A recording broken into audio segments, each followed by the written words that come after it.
அளவற்ற அருளாளன், நிகரில்லா அன்புடையோன், எல்லாம் வல்ல அல்லாஹுவை போற்றி புகழ்ந்தவனாக உயிரிலும் மேலான முஹம்மதுர் ரசூலுல்லாஹி ஸல்லல்லாஹு அலைஹி வஸல்லம் அவர்கள் மீதும் அவர்களின் பரிசுத்தமான உம்மத்தார்கள் அனைவர்கள் மீதும் அல்லாஹுவின் அன்பும் அருளும் வந்து சேரட்டுமாக.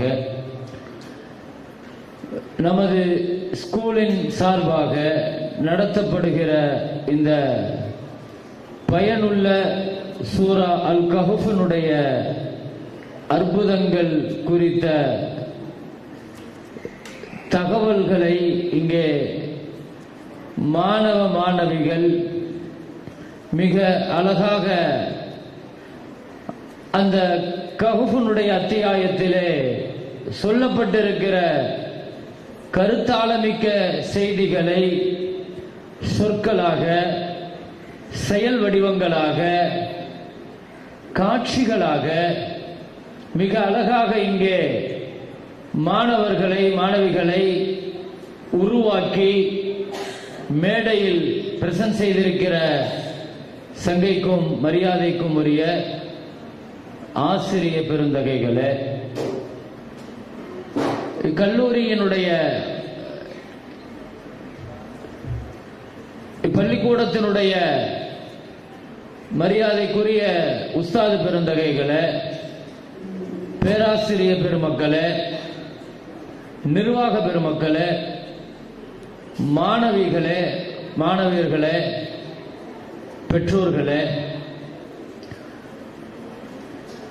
இந்த ஆண்டு நமது ஸ்கூல் சார்பாக துவக்க இந்த மாதத்திலே சூரத்துல் கஹ்ஃபினுடைய கருத்துக்களை கற்றுக் கொடுக்கப்பட்டு அதை மிக அழகாக நேர்த்தியாக இங்கே காட்சியாகவும் கருத்துக்களாகவும் இங்கே தந்து சென்றிருக்கிறார்கள்.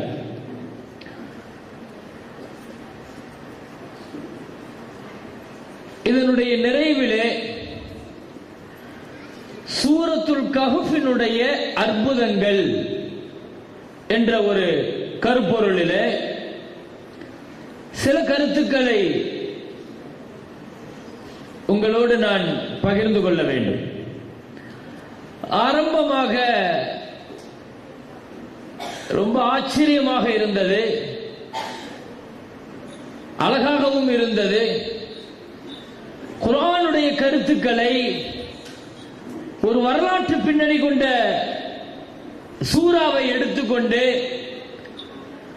அந்த சூறாவை இவ்வளவு அழகாக பல்வேறு பகுதிகளை, அது கற்றுத்தருகிற பாடங்களை, அதில் நான் என்ன புரிந்து கொண்டேன் என்பதை சின்ன சின்ன பிள்ளைகளை வைத்து அழகாக சொல்லப்பட்ட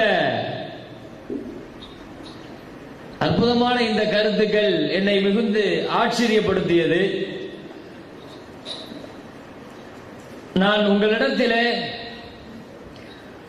சூரத்துல் கஹ்ஃப் சம்பந்தமாக நாம புரிந்து கொள்ள வேண்டிய செய்தி என்ன என்பதை நான் மேலோட்டமாக நான் சொல்ல விரும்புகிறேன்.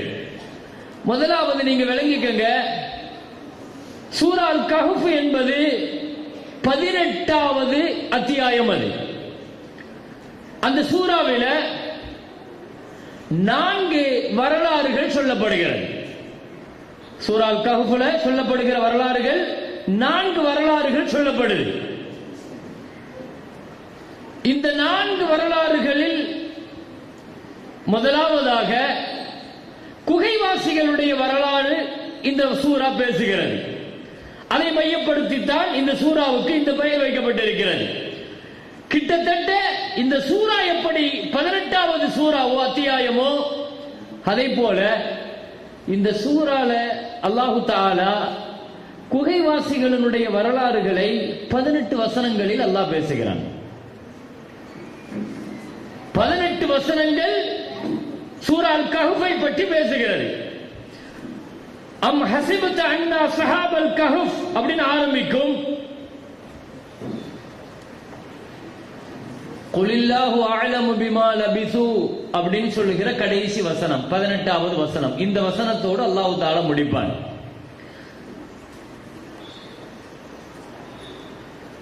நான்கு வரலாறுகள் இந்த சூரா கஹ்ஃபிலே சொல்லப்படுகிறது. முதலாவதாக குகைவாசிகளுடைய வரலாறு, இரண்டாவதாக இரண்டு நண்பர்களுடைய வரலாறுகளை இந்த சூரா பேசுது, மூன்றாவதாக குழந்தைகள் இப்பொழுது சொன்னார்கள் அழகாக, மூசா அலைஹிஸ்ஸலாம் ஹிதர் அலைஹிஸ்ஸலாத்தினுடைய வரலாறு இந்த சூரா பேசுது.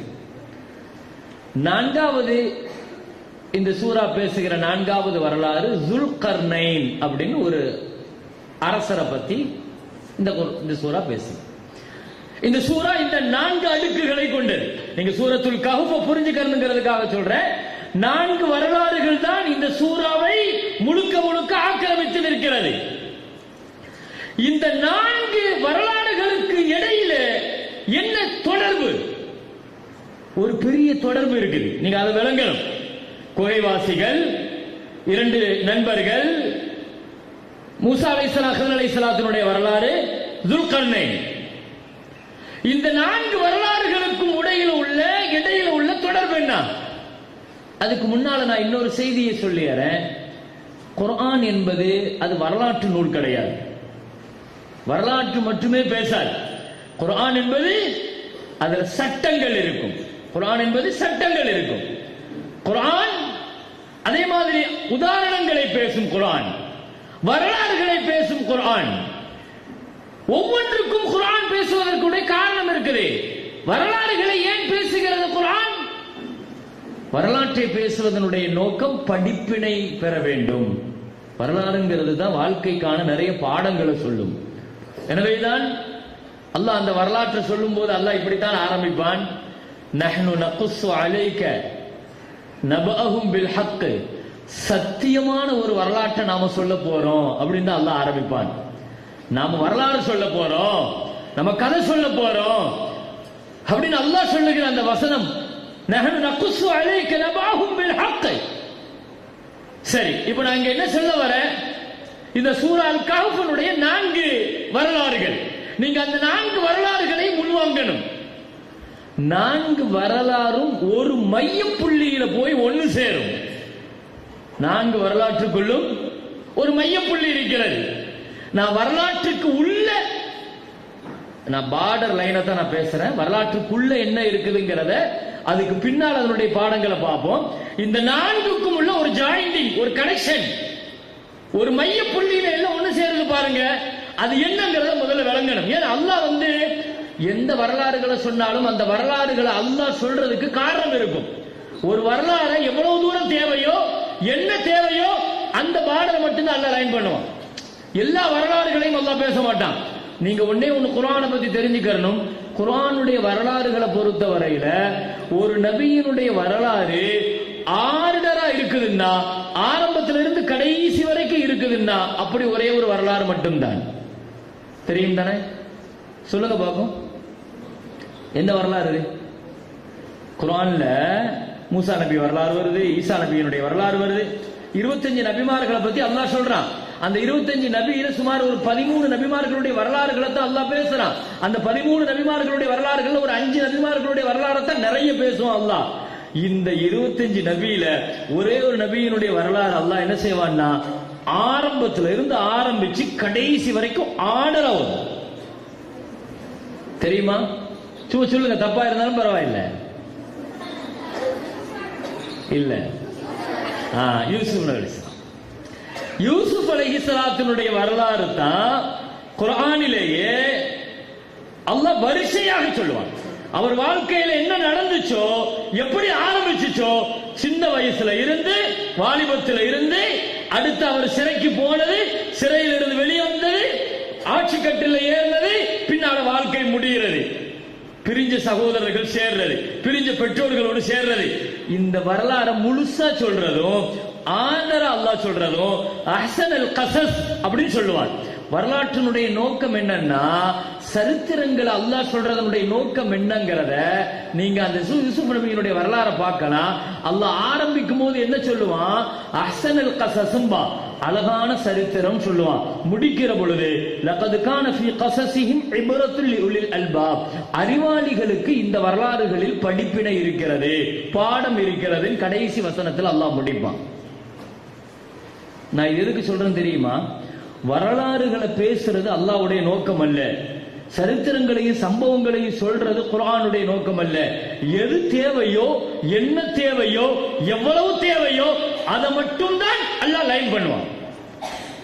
சூரத்துல் கஹ்ஃபுடைய வரலாறு முழுசாக இல்ல, எந்த இடத்துல என்ன தேவையோ அதை மட்டும் அல்லாஹ் டச் பண்ணிருப்பான், அதை டச் பண்ணிருப்பான். அதனால ஒரு சூறால இந்த 4 வரலாறுகளை அல்லாஹ் தேர்ந்தெடுத்து சொல்லி இருக்கிறான். அதை விட இன்னொரு செய்தியை நான் உங்களுக்கு ஆரம்பத்தில் சொல்லிடுறேன். இதுக்கு முன்னால உள்ள சூரா இருக்கிற சூரத்துல் இஸ்ரா, அதுல சுப்ஹானல்லதி நல்லா ஆரம்பிப்பான். அந்த சூராவினுடைய முடிவுல அல்லாஹு தஆலா வக்கபிர்ஹு தக்பீரா, அல்லாஹு அக்பர் சொல்லுங்கன்னு சொல்லி முடிப்பான். இந்த சூரா ஆரம்பத்துல அல்ஹம்துலில்லாஹ்னு ஆரம்பிப்பான். சுப்ஹானல்லாஹ், அல்ஹம்துலில்லாஹ், அல்லாஹு அக்பர். அல்லாஹ்வை பெருமைப்படுத்துற அத்துணையும் இந்த 2 சூறாக்குள்ள அல்லாஹ் அடக்கிடுவான். அவ்வளவு முக்கியம். நீங்க சூரத்துல் கஹ்ஃப் பத்தி, அதனுடைய டைட்டிலை பத்தி பேசுறதுனால நான் நிறைய பேசிக்கிட்டே இருக்கலாம். அந்த டைட்டிலை பத்தி, சூரத்துல் கஹ்ஃபுடைய டைட்டில், சூராவினுடைய ஃபலாயில்கள், சிறப்புகள் சொல்லி நான் ஹதீஸ் ஷரீஃப்ல, அது நோக்கம் அல்ல எனக்கு. நான் அதை தாண்டி இன்னொரு விஷயத்தை உங்களுக்கு நான் கவனப்படுத்தணும். இந்த 4 வரலாறுகளுக்குள்ள ஒரு ஒற்றுமை இருக்கு. இந்த 4 வரலாறுகளை ஒரு சூறாவிற்குள் அல்லாஹ் தேர்ந்தெடுத்ததற்கான ஒரு ஒற்றுமை என்னன்னா, இதுல 2 விஷயங்களில முக்கியமான நேரங்கள்ல இன்ஷா அல்லாஹ் என்பது மறக்கப்பட்டிருக்கும். அல்லாஹுவினுடைய ஞாபகம் அந்த இடத்துல, மீதி 2 வரலாறுல சரியான நேரத்துல அல்லாஹுவினுடைய வார்த்தை ஞாபகம் அங்கே பயன்படுத்தப்பட்டிருக்கும். உதாரணமாக சூரத்துல் கஹ்ஃப், இந்த வரலாறு உங்களுக்கு தெரியும் தானே? இது எப்படி ஆரம்பிச்சிச்சு, எதனால இந்த சூறா இறக்கப்பட்டுச்சு? அல்ஹம்துலில்லாஹ், பிள்ளைங்க ஒவ்வொரு சூறாவுக்குள்ள ஊடுருவி பேசினதை பார்த்தா நான் ரொம்ப சந்தோஷப்பட்டேன். எனக்கு கண்டிப்பா உங்களுக்கு அதனுடைய எல்லா செய்திகளும் தெரிஞ்சிருக்கும். இந்த சூறா ஏன் இறக்கப்பட்டுச்சு, ஸல்லல்லாஹு அலைஹி வஸல்லத்திட்ட வந்து அவங்க கேட்டாங்க, மக்காவினுடைய குஃபார்கள் வந்து கேட்டாங்க. மதீனாவுல உள்ள யூதர்கள்ட்ட போய் ஐடியா பண்ணி இவருடைய தாவாவை முடக்க முடியல, இவர் ரொம்ப வேகமா வளர்ச்சி அடைஞ்சிட்டு இருக்கிறாரு, நாங்க சூனியக்காரன் சொல்லி பார்த்தோம், ஜோசியக்காரன் சொல்லி பார்த்தோம், பைத்தியக்காரன் சொல்லி பார்த்தோம், இவர் பொய்யர்னு சொல்லி பார்த்தோம், ஆனா இவருடைய தாவா நாளுக்கு நாள் அதிகமாகிட்டே போகுது. எனவே இவருடைய அபாரமான இந்த வளர்ச்சியை தடுக்கணும், தடுத்து நிறுத்தணும், எங்களுக்கு ஒரு நல்ல ஐடியா கொடுங்கன்னு போய் மக்காவாசிகள் போய் யூதர்கள்ட்ட போய் கேட்கிறாங்க. மதீனாவினுடைய யூதர்கள், அவர்கள் வேதத்துல கொஞ்சம் நல்ல திறமையானவங்க, வேதம் படிச்சவங்க, அவங்க தான் இப்படி ஒரு விஷயத்தை போட்டு விடுறாங்க. இப்படி ஒரு கூட்டம் இருந்துச்சு, அந்த குகைவாசிகளை பத்தி கேளுங்க. ரஜுலுன் தவாஃப், ஒருத்தர் உலகம் பூரா சுத்தி வந்தாரு, அவரை பத்தி கேளுங்க. ரூஹுன்னு ஒண்ணு இருக்குது, ஆத்மா, ஆன்மா, உயிர்னா என்னன்னு கேளுங்க. இந்த 3 கேள்விக்கு அவர் நபியா இருந்தா பதில் சொல்ல முடியும் அப்படின்னு சொல்லி விட்டப்பதான் இந்த மக்காவினுடைய குறைஷிகள் வந்து முஹம்மது ஸல்லல்லாஹு அலைஹி வஸல்லத்திட்ட குகைவாசிகள்னா யாரு, அந்த ரஜுலுன் தவாஃப் யாரு, ரூஹுனா என்ன அப்படின்னு கேட்கிறாங்க. கேட்டதற்கு தான் ஸல்லல்லாஹு அலைஹி வஸல்லம் சொன்ன வார்த்தை தான் என்ன, இன்னி ஃபாயிலுன் தாலிக கதா, நாளைக்கு நான் சொல்றேன். நாளைக்கு என்ன மறக்கப்பட்டிருக்குதுங்க? இன்ஷா அல்லாஹ். இன்ஷா அல்லாஹ். அதனுடைய விளைவு என்ன?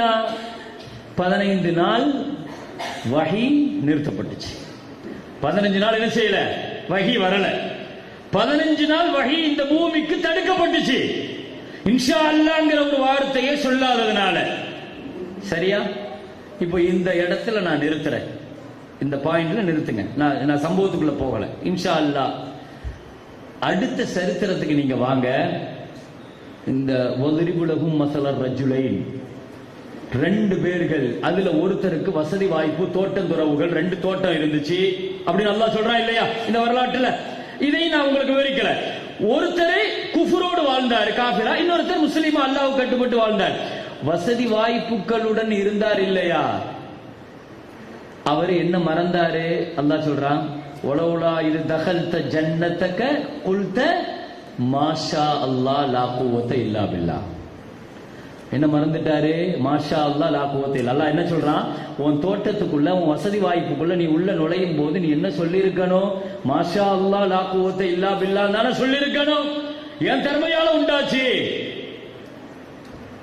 நிறைய நேரங்கள்ல நமக்கு வரக்கூடிய பெரிய ஆபத்து என்ன தெரியுமா? ஒரு செய்தியை நம்ம இன்ஷா அல்லாஹ்ங்கறத நம்ம சொல்ல மறக்கிறோம்னா, பல நேரங்கள்ல இதை நாம தான் உருவாக்கணும், என்னால தான் உருவாச்சு, நான் தான் சரி பண்ணிக்கிட்டேன் அப்படிங்கிற அந்த எண்ணத்தை நம்ம உள்ளத்துல ஆழமாக பதிச்சோம். எந்த இடத்திலையுமே ஒரு விஷயத்தை பத்தி இன்ஷா அல்லாஹ் அல்லாஹ்வுடைய நாட்டப்படி நடந்திருக்குது, முயற்சி பண்ண வேண்டாம்னு சொல்லல. மார்க்கம் சொல்லுது, நீங்க முயற்சி பண்ணுங்க, போராடுங்க, எல்லா விஷயங்களையும் கையாளுங்க. ஒலா தாஜிஸ், ஒலா தாஜிஸ், முடியாதுன்னு உட்காராத, நீ போராடு, முயற்சி பண்ணு, படி. ஆனா ஒரு கட்டத்துல நீ எதிர்பார்த்தது நடக்கலன்னு ஒரு கட்டம் வந்துருச்சுன்னு வைங்க, என்ன சொல்லணும்? குல் கத்தர் அல்லாஹ். என்ன சொல்ல சொன்னாங்க? குல் கத்தர் அல்லாஹ் மா ஷாஅ ஃபஅல. அவன் நாடியதை செஞ்சிருக்கிறான், அல்லாஹ் நாடினது நடந்திருக்குது.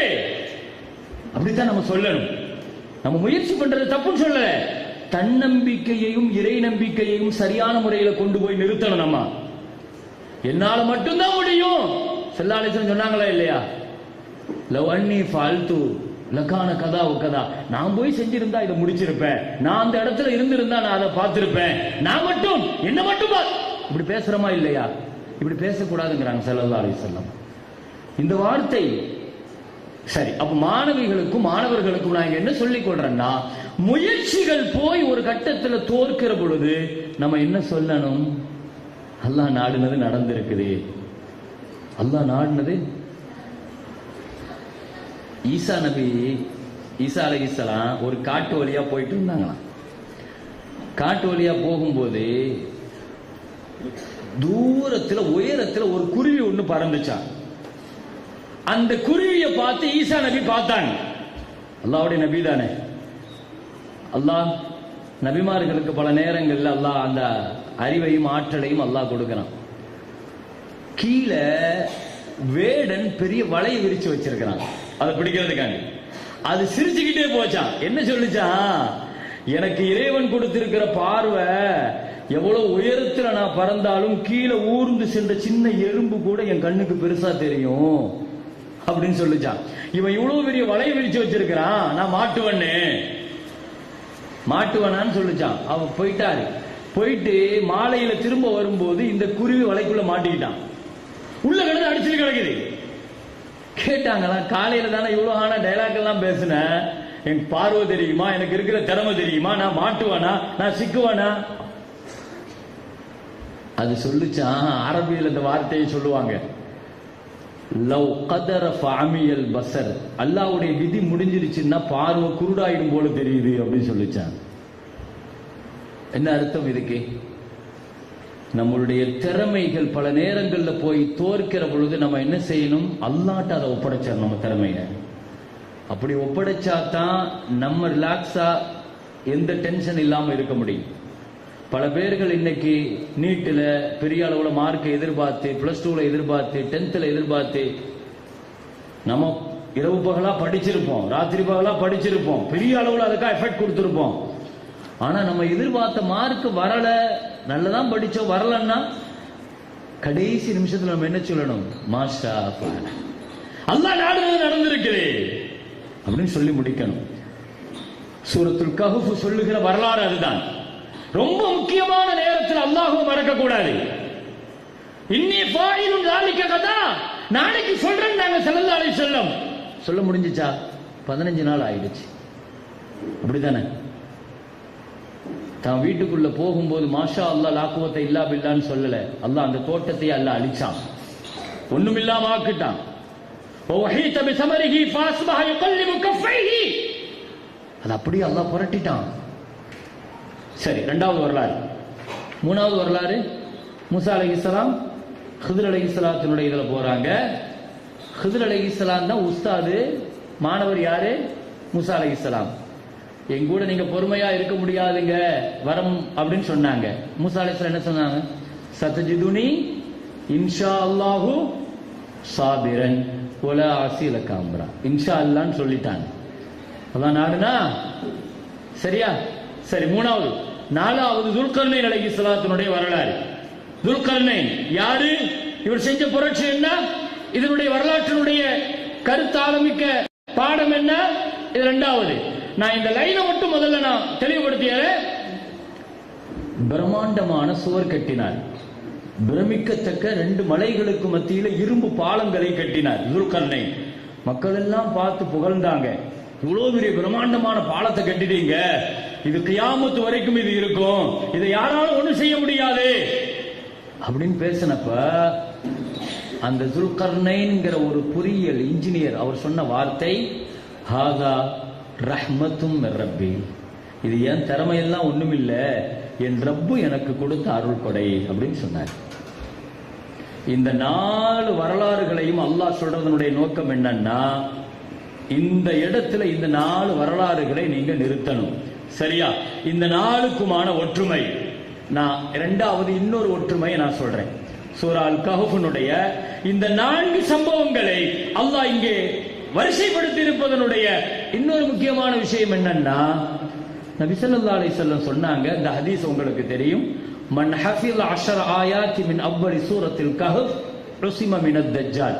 சூரா கஹ்ஃபினுடைய முதல் 10 ஆயத்துக்களை யார் மனப்பாடம் செய்கிறார்களோ அவர் தஜ்ஜால் என்ற கொடுங்கோலனின் சோதனையிலிருந்து பாதுகாக்கப்படுவார் அப்படின்னு ஸல்லல்லாஹு அலைஹி வஸல்லம் சொன்னாங்க. தஜ்ஜால்னு ஒருத்தன் வருவான். சரி, அந்த தஜ்ஜாலுக்கும் இந்த 4க்கும் என்ன தொடர்பு இருக்குதுன்னா, ஒரு தொடர்பு இருக்குது. ஏன்னா தஜ்ஜாலுடைய ஃபித்னா இருக்குது பாருங்க, சோதனை, அது மிகப்பெரிய சோதனை. அவனுடைய சோதனை 4 சோதனை இருக்குமா. தஜ்ஜாலுடைய சோதனை என்ன? அவனால இந்த உலகம் பாதிக்கப்படுவது 4 வகையான பெரிய ஃபித்னால பாதிக்கப்படும். நபி ஸல்லல்லாஹு அலைஹி வஸல்லம் தொழுகையில அத்தஹியாத்து ஓதி முடிச்சு, ஸலவாத்து ஓதி முடிச்சு பாதுகாப்பு தேடுவாங்க இல்லையா? அப்படி பாதுகாப்பு தேடின துஆக்கள்ல ஒண்ணு, அல்லாஹும்ம இன்னி அஊது பிக மின் ஃபித்னத்தில் மஸீஹித் தஜ்ஜால், தஜ்ஜாலுடைய சோதனையை விட்டு நான் பாதுகாப்பு தேடுறேன் அப்படின்னு ஸல்லல்லாஹு அலைஹி வஸல்லம் தொழுகையில துஆ கேட்டிருக்கிறாங்க. தஜ்ஜாலுடைய ஃபித்னா என்ன? 4 வகையான சோதனை தான். அந்த 4ம் இந்த 4 வரலாறுகளுக்குள் இருக்கிறது. ஃபித்னத்துத் தீன், ஃபித்னத்துத் தீன், தீனுடைய சோதனை. ஃபித்னத்துல் மால், பொருளாதார சோதனை. ஃபித்னத்துல் இல்ம், கல்வியினுடைய சோதனை. ஃபித்னத்து ஸல்தத், ஆட்சியினுடைய சோதனை. இந்த 4ஐயும் 4 வரலாறுகளோட நீங்க அப்ளை பண்ணலாம். இந்த 4க்குமே 4 வரலாறுகள். சூரத்துல் கஹ்ஃப்ல என்ன? குகைவாசிகளுடைய வரலாறுல என்ன சோதனை? தீனுடைய சோதனை அவங்களுக்கு. இந்த 2 சகோதரர்களுக்கு என்ன சோதனை? ஃபித்னத்துல் மால், பொருளாதார சோதனை.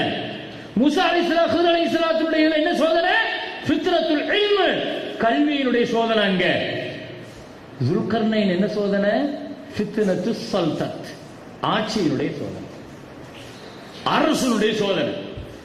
இந்த 4லேயும் சமுதாயத்தில் எப்படி கடந்து போகணும், இன்னைக்கு நமக்கும் இந்த 4 சோதனையும் இருக்குது. தீனுடைய சோதனை இருக்குது, கல்வி சோதனை இருக்குது, பொருள் சோதனை இருக்குது, ஆட்சியினுடைய சோதனை இருக்குது. இந்த 4ம் தான் இன்னைக்கு இந்த சமுதாயத்தில் பெரிய அளவுல பிரச்சனைக்குரிய விஷயம். இந்த 4 எப்படி கடந்து போகணும்ங்கிறதுக்கு 4 வரலாறுகள்ல இருந்து நாம பாடம் படிச்சுக்க வேண்டியது. தீனுடைய சோதனை என்ன? குகைவாசிகள் 7 பேர்கள் ஒரு ஊர்ல முடக்கப்படுறாங்க. அது சொல்ற பாடம் என்ன? ஒரு ஊர்ல, ஒரு சமூகத்துல, ஒரு நாட்டுல உன்னால உன் தீனை காப்பாற்ற முடியாது, உன் ஈமான காப்பாற்ற முடியாது. நீ என்ன செய்யணும்? தீனை காப்பாத்துறதுக்காக அந்த ஊரை விட்டு நீ வெளியே போகணும். இதுக்கு பேர் ஹிஜ்ரத்னு சொல்லுவாங்க. இதுக்கு பேர் ஹிஜ்ரத். குகைவாசிகள் செஞ்சது என்னது? ஹிஜ்ரத். அது وَإِذْ يَمْكُرُ بِكَ الَّذِينَ كَفَرُوا لِيُثْبِتُوكَ أَوْ يَقْتُلُوكَ أَوْ يَخْرُجُوكَ. ஸல்லல்லாஹு அலைஹி வஸல்லத்தை பத்தி அல்லாஹ் குர்ஆன்ல சொல்வான், நபியே, குஃபார்கள் உங்களுக்கு எதிராக சூழ்ச்சி செய்தார்கள், உங்களை சிறைபிடிக்க, உங்களை கொலை செய்ய, உங்களை ஊரை விட்டு அப்புறப்படுத்த. இந்த 3 முயற்சிகளும் அவர்கள் எடுத்த பொழுதுதான் முஹம்மது ஸல்லல்லாஹு அலைஹி வஸல்லம் இனி இந்த தீனை இந்த ஊர்ல வாழ வைக்க முடியாதுன்னு ஒரு கட்டம் வருகிற பொழுது ஹிஜ்ரத்தை கையில் எடுத்தாங்க ஸல்லல்லாஹு அலைஹி வஸல்லம். குகைவாசிகள் அந்த 7 வாலிபர்களும், அல்லாஹ்வுக்கு வாலிபர்கள் ரொம்ப பிடிக்கும், வாலிபம் ரொம்ப பிடிக்கும். அதனால தான் 7 வாலிபர்கள் தீனுக்காக தங்களுடைய சொந்த ஊரை துறந்தார்கள் என்பதற்காகத்தான் அல்லாஹ் என்ன செஞ்சான் தெரியுமா? முழு உலகத்தினுடைய இதையும் அவங்களுக்கு அல்லாஹ் நிறுத்தி வச்சுட்டான். அல்லாஹ் நிறுத்தினான். அந்த வரலாறுல அல்லாஹ் சொல்லுவான், எத்தனை வருஷம் அவங்க, எத்தனை வருஷம்? 300 வருஷமா 309 வருஷமா? 309. அப்படிதானே? கொஞ்சம் சத்தமா சொல்லுங்களேன். எத்தனை வருஷம்? சரி, அத பத்தி குர்ஆன்ல வருது. அல்லாஹ் தஆலா வலபிசு ஃபீ கஹ்ஃபிஹிம் 300 சினீன வஸ்தாது 9 அப்படிங்கிற அல்லாஹ். அத சொல்லும்போது அல்லாஹ் எப்படி சொல்றான்?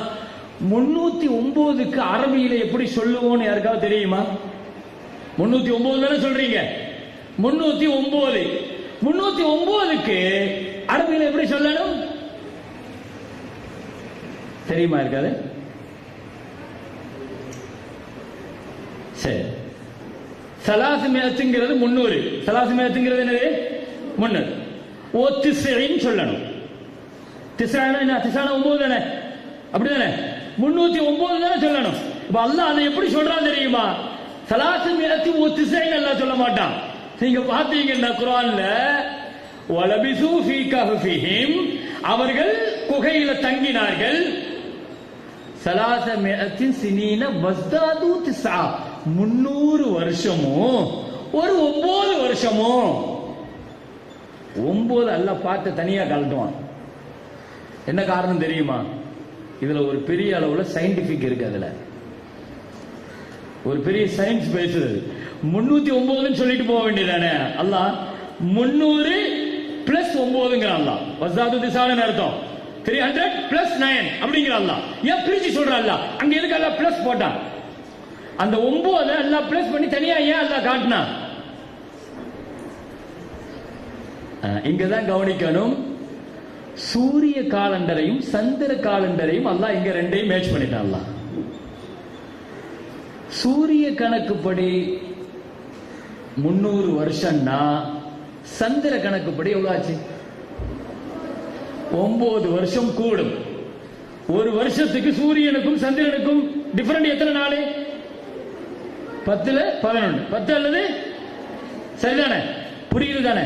நான் எல்லாமே நல்ல விளங்குற பிள்ளைங்கிறது எனக்கு தெரியும். அது மாத்திரமல்ல, அல்ஹம்துலில்லாஹ் இந்த கல்லூரியின் இந்த பள்ளிக்கூடத்தினுடைய பெரிய பெரிய அரபிக் டிபார்ட்மெண்ட்ல, இஸ்லாமிக் டிபார்ட்மெண்ட்ல எல்லாமே நல்ல திறமையான ஆட்களை கொண்டு அற்புதமாக நடைபெறுகிறது. ஏன்னா நிறைய விஷயங்களை நீங்க உள்வாங்கி இருப்பீங்க.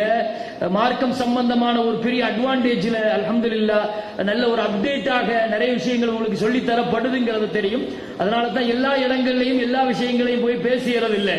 இப்போ உங்கள்கிட்ட நான் இந்த விஷயங்களை பேசுறேன், நீங்க அதை விளங்குவீங்கிறது அந்த அடிப்படையில தான் நான் சொல்றேன். ஒரு வருஷத்துக்கு 10ல இருந்து 11 அப்படிங்கிற ஒரு டிஃபரெண்ட் வருதுன்னு வைங்க, சூரியனுக்கும் சந்திரனுக்கும். சரிதானே? அப்படி அந்த கணக்குப்படி நீங்க பாத்தீங்கன்னு சொல்லி சொன்னா கிட்டத்தட்ட ஒரு 33 வருஷம் அப்படி நீங்க கணக்கு போட்டீங்கன்னா 33 வருஷத்துல ஒரு வருஷம் கூடிரும். எதுல? உதாரணம் ஒண்ணு இல்லை, உங்களுக்கு விளங்குற மாதிரி சொல்ல பாருங்களேன். ஒரு 33 வயசு ஆகுதுன்னு வைங்க ஒருவருக்கு. சூரிய கணக்குப்படி கிபி படி அவருக்கு ஒரு 33 வயசு ஆயிடுச்சு. ஆனால் நம்ம இஸ்லாமிக் ஹிஜ்ரா கணக்குப்படி அவருக்கு எத்தனை வயசு ஆயிருக்கும்? 34,000.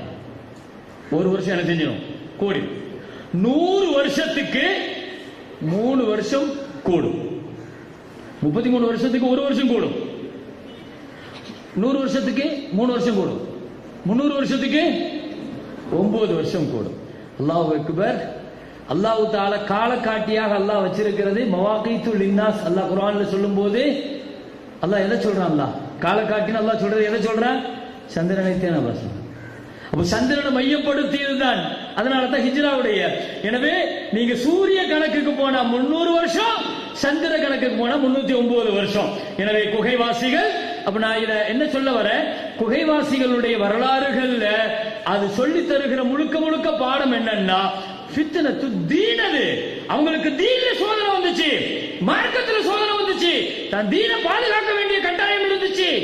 போனாங்க 7 பேர்கள் போய் அந்த குகையை அல்லாஹ் குர்ஆன்ல சொல்லுவான், அவர்களை அல்லாஹ் புரட்டி கொண்டே இருந்தார். வலது பக்கத்துல இடது பக்கத்துல, என்ன ஒரே மாதிரி ஒரு இடத்துல படுத்திருந்தா ஒரு 4 மணி நேரம் 5 மணி நேரம் 6 மணி நேரம் படுத்திருந்தா என்ன ஆகும்? அந்த இடங்கள் அதனுடைய இடத்தினுடைய சூடு எஃபெக்ட் ஆகி அது ஸ்கின்ல பெரிய பிரச்சனை ஏற்படுத்தும். வருஷக்கணக்கில் படுத்திருந்தா, இன்னைக்கு எத்தனையோ நோயாளிகள் இருக்கிறாங்க, எல்லாம் பாதுகாக்கணும். ஸ்ட்ரோக் வந்த நோயாளிகள் எத்தனையோ பேர் ஒரே இடத்துல படுத்திருக்கிறாங்க. 5 வருஷம் 10 வருஷம் ஒரே பெட்டில் அப்படி படுத்திருந்தா அவங்க எந்த அளவுக்கு உடல் ரீதியா உடல் எல்லாம் புண்ணாகி எவ்வளவு பெரிய அளவுல கஷ்டப்படுறாங்கன்னு தெரியும்.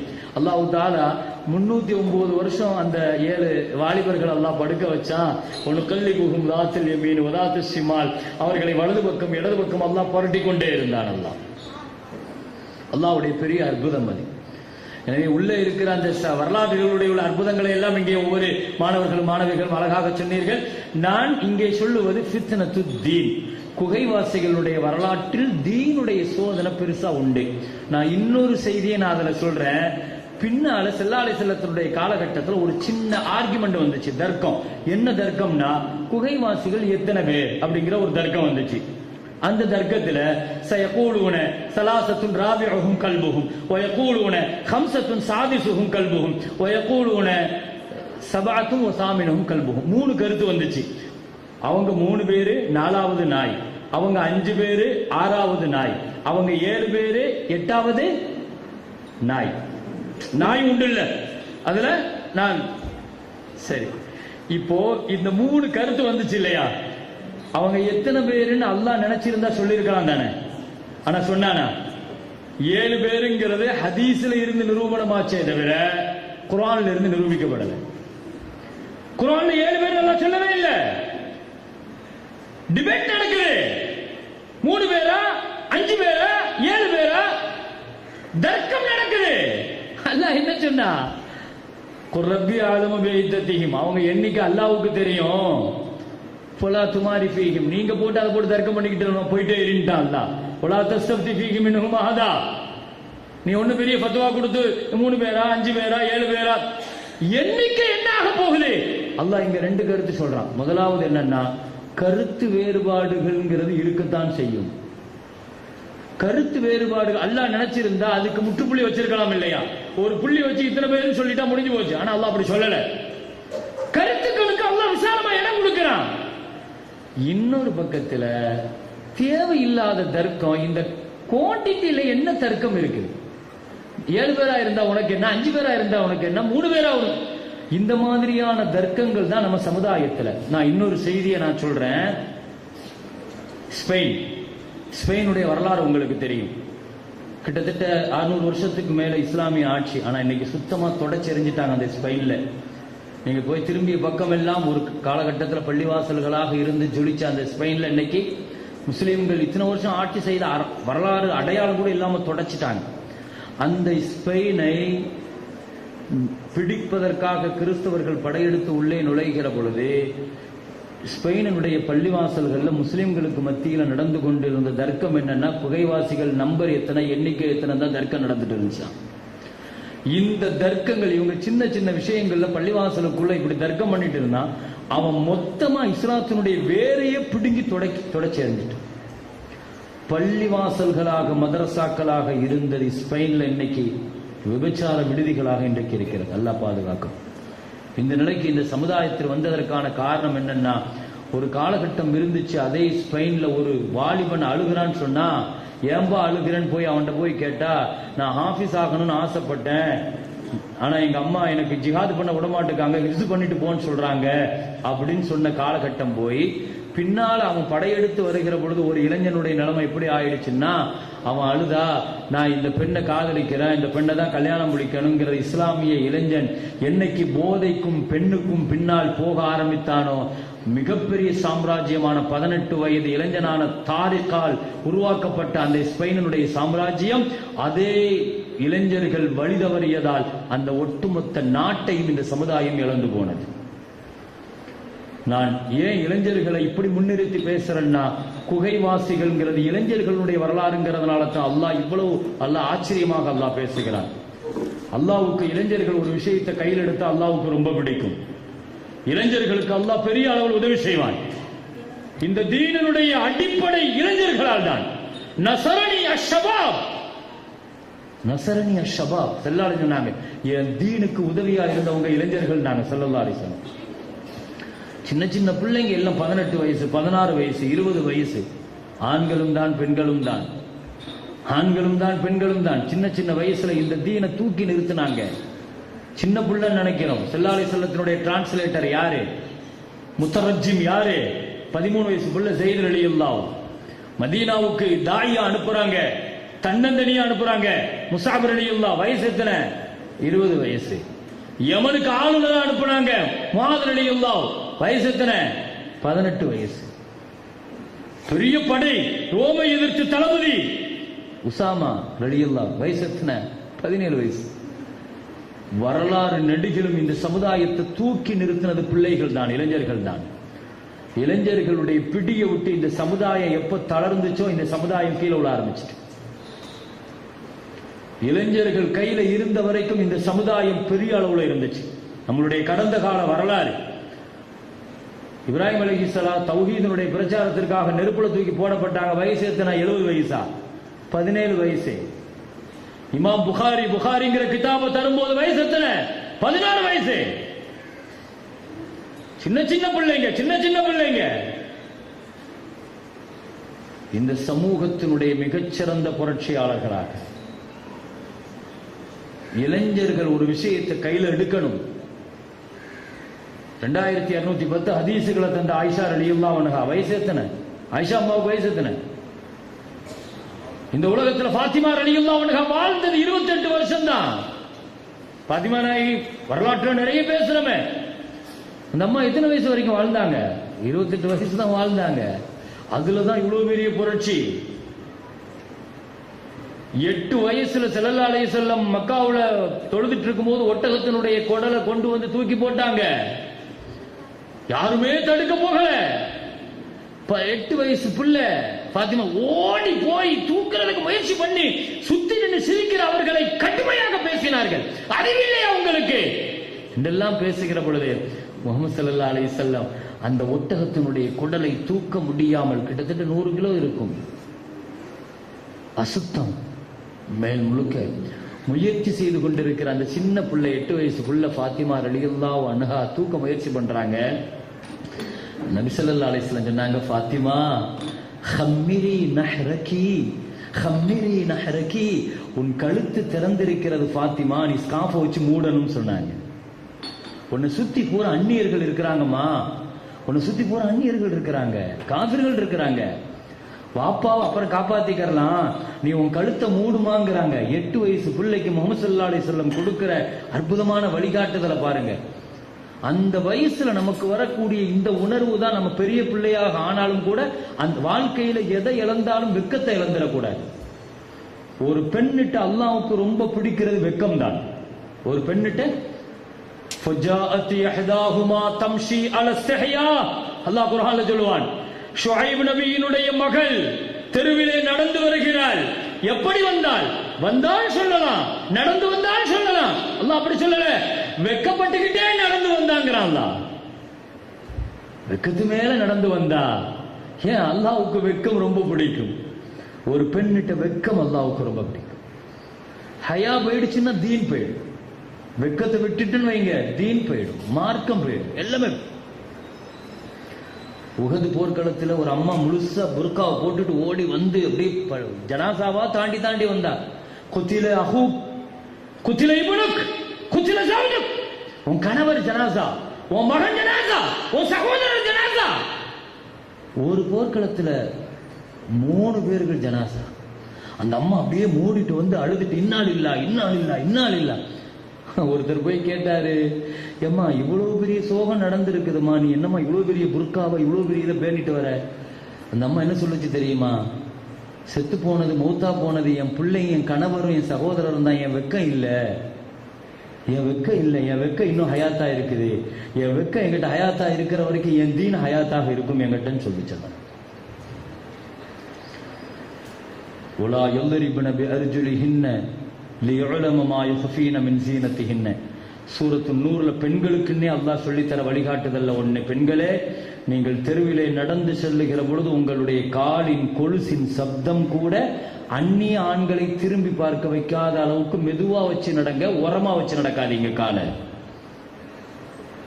இவ்வளவு தூரத்திற்கு வெட்கத்தை போதிக்கிற ஒரு சமுதாயம். மாணவிகளே, இங்கே நான் சொல்லுவது இதுதான். சூரத்துல் கஹ்ஃப் அல்லாஹ் உலகத்தினுடைய இயக்கத்தை அல்லாஹ் மாற்றினான், உலகத்தினுடைய போங்கை அல்லாஹ் மாற்றினான், அதை ஒரு பாதுகாப்பு பெட்டகமாக ஆக்கினான், ரகசியமாக அல்லாஹ் ஆக்கினான். அந்த குகையை கியாமத் வரைக்கும் அதுதான் ரகசியம். இன்னைக்கும் கூட ஜோர்டான்ல இருக்குது அந்த குகை. ஜோர்டான்ல அம்மான்கிற சிட்டியில தான் அந்த மலையில இருக்கிற அந்த குகை. அந்த குகை இன்றைக்கும் அதனுடைய அடையாளமாக அதனுடைய வாசல் இருக்கிறது. அதனுடைய வாசல்ல அற்புதமாக அல்லாஹ் சொல்லுகிற அந்த வரலாறுகளுக்கு உண்டான அற்புதமான அதனுடைய பெயர்கள் எழுதி போடப்பட்டிருக்கும். வரலாற்று தடயங்கள் உள்ள இடங்களை போய் சந்திக்கணும். அதெல்லாம் நம்மளுடைய ஈமானம் பலப்படுத்தும். அது எத்தனையோ விஷயங்களை நம்ம டூர் போறோம். அப்ப இந்த மாதிரி விஷயங்கள்ல இன்ஷா அல்லாஹ் நான் இன்னொரு 5 நிமிஷத்துல நான் முடிச்சறேன். இன்ஷா அல்லாஹ் நிறைய பேசணும். ஏன்னா ஒவ்வொரு வரலாறுகளில் இருந்தும் நான் உள்ள பேசணும் ரொம்ப ஆசைப்பட்டேன்.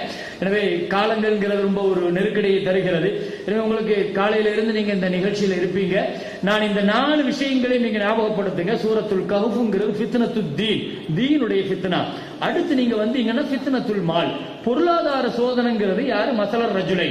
அந்த 2 பேர்களுடைய வரலாற்றுல பணம் பாசம் வந்துட்டா, வசதி வாய்ப்பு வந்துட்டா அது எப்படிப்பட்ட ஃபித்னாவெல்லாம் தருங்கிறத அதுல அல்லாஹ் தஆலா சொல்லுவான். அதுல பாத்துக்கலாம். கல்வி, 3வது கல்வி. கல்வியிலையும் சோதனை இருக்குது. கல்வி பெரிய ஃபித்னா. மூசா அலைஹிஸ்ஸலாம் ஹித்ர் அலைஹிஸ்ஸலாத்துடைய வரலாறுல நீங்க பார்க்கணும்னா கல்வியை பத்தி பார்க்கலாம். கல்வியில என்னென்னலாம் தேவை? கல்விக்கு பெரிய பிரச்சனை என்ன? மறதிதான். மறதிதான்.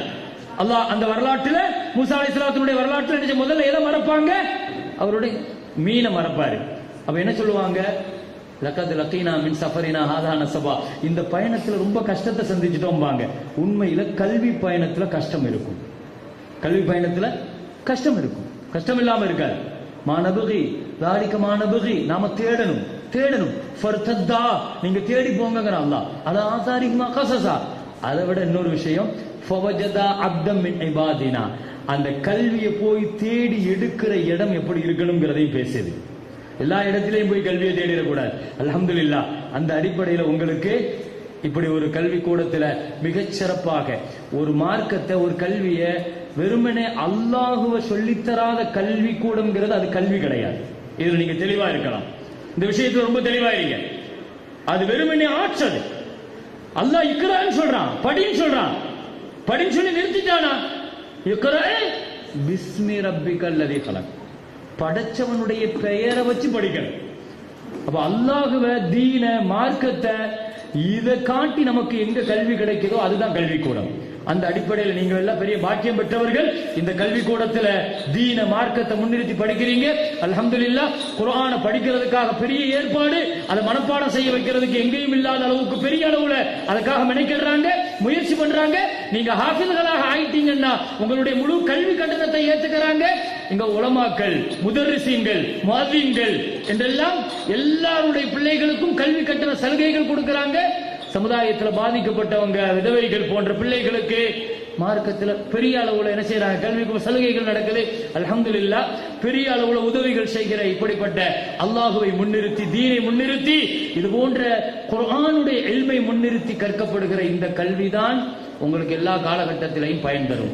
நிறைவாக நான் ஒரே வார்த்தையை சொல்லி முடிக்கிறேன். நல்ல மனசுல ஞாபகம் வச்சுக்கோங்க. இது பெற்றோர்களுக்கும் இது பொருந்தும்.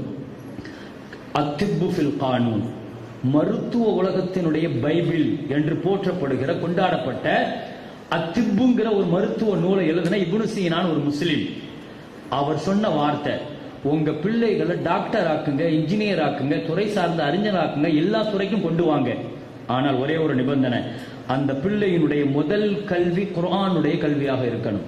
அதை நீங்க கொடுக்க தவறிட்டா உங்க பிள்ளை எவ்வளவு பெரிய கல்வி கூடத்துக்கு போனாலும் மெட்டீரியலிச, நாத்திக சிந்தனை கொண்ட, இறை மறுப்பு கொள்கை கொண்ட பிள்ளைகளாக, சித்தாந்தம் கொண்ட பிள்ளைகளாகத்தான் அவர்கள் உருவாகுவார்கள். இன்னைக்கு இந்த சமுதாயத்துக்கு இருக்கிற பிரச்சனை இதுதான். அல்லாஹ் விளங்க தௌஃபீக் செய்வானாக.